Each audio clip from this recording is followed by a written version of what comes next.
Bismillahirrahmanirrahim. Assalamualaikum warahmatullahi wabarakatuh. Allahumma sholli ala sayyidina Muhammad wa ala ali sayyidina Muhammad. Kembali lagi bersama saya Mang Ibe Solahuddin di channel berbagi cara budidaya ikan lele step by step. Semua dibagikan sesuai fakta, tanpa rekayasa, tanpa rahasia. Nah teman-teman, ini adalah hari ke-21 proses pembesaran ikan lele dari ukuran 78 ya.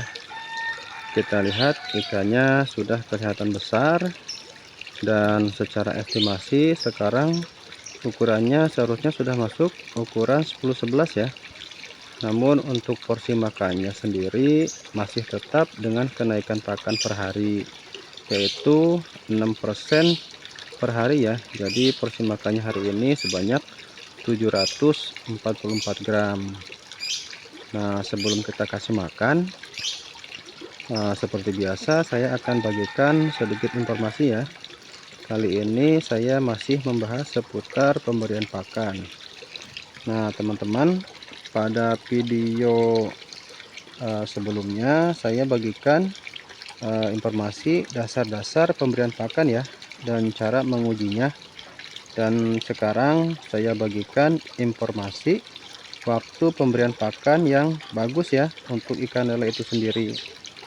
Nah jadi teman-teman, pada dasarnya pemberian pakan itu menurut saya adalah ketika ikan sudah merasa lapar ya.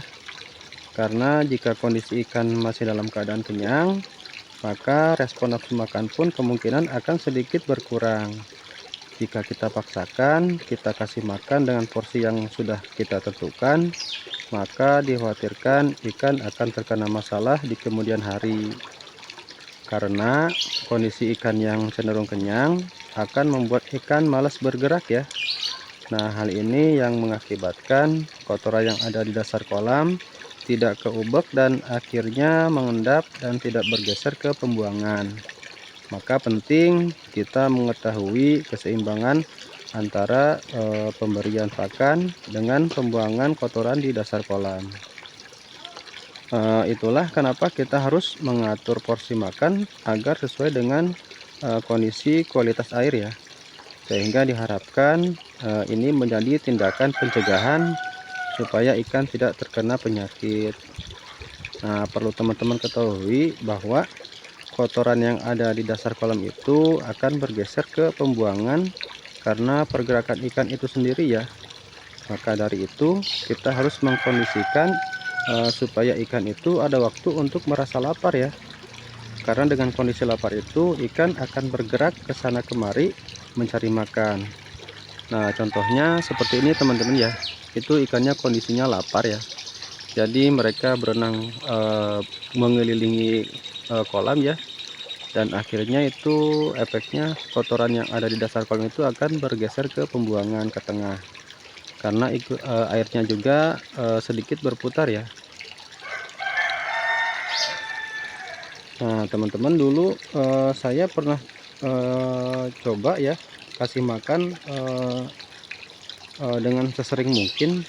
Memang secara pertumbuhan ikannya cepat besar ya, namun selang beberapa hari kemudian tiba-tiba ikannya terkena penyakit bengkak dan pada bagian patil teman-teman, karena kondisi airnya yang butek penuh dengan kotoran ikan yang tidak terbuang ya.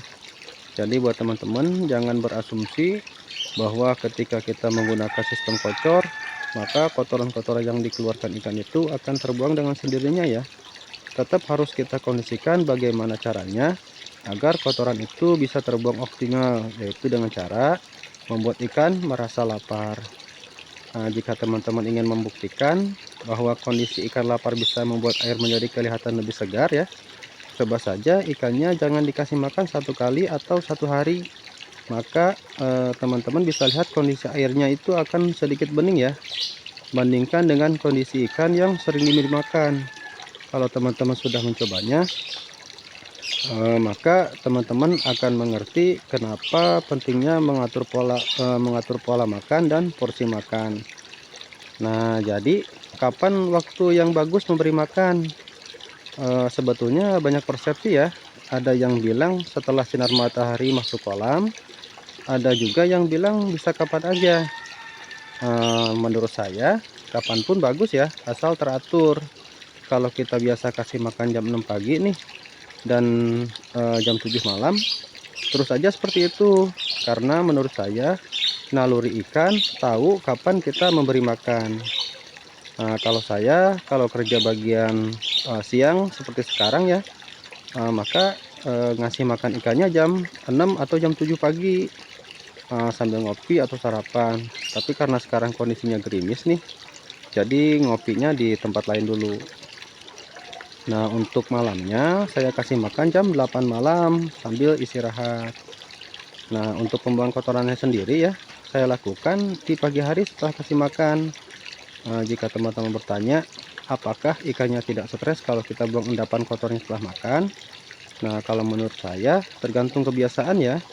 Kalau kita biasa buang endapan kotorannya setelah dikasih makan, maka ikan tidak akan stres. Untuk pembahasan mengenai endapan kotor, insya Allah saya akan bahas di video berikutnya ya. Nah, jadi intinya waktu memberi makan ikan itu kapanpun bagus ya, asalkan kita teratur dan diberi jarak waktu supaya ikan merasa lapar kembali. Tujuannya selain kita meningkatkan bobot ikan, kita juga menjaga kualitas ya, kualitas airnya, agar proses budidaya kita stabil dan mudah-mudahan tidak ada kendala.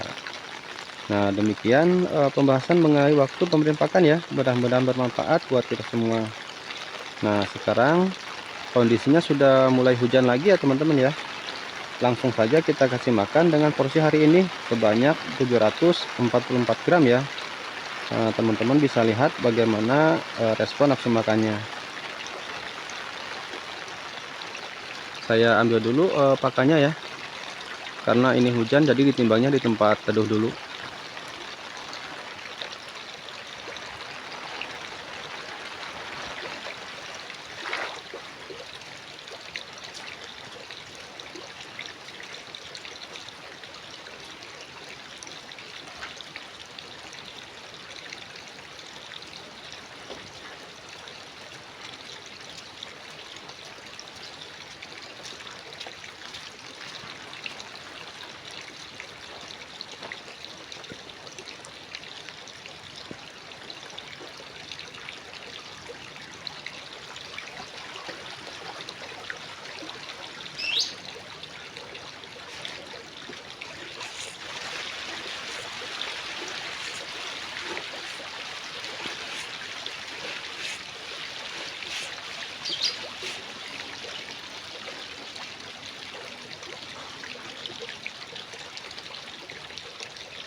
Nah, pakannya sudah langsung habis ya teman-teman.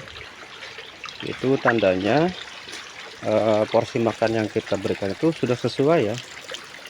Nah, sekarang kita buang endapan kotorannya ya. Nah, nanti teman-teman bisa lihat kondisi kotorannya.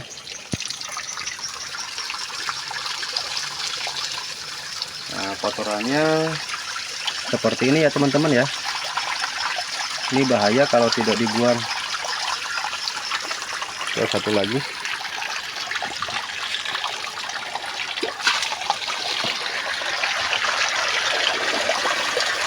Nah, ini kotorannya juga banyak ya.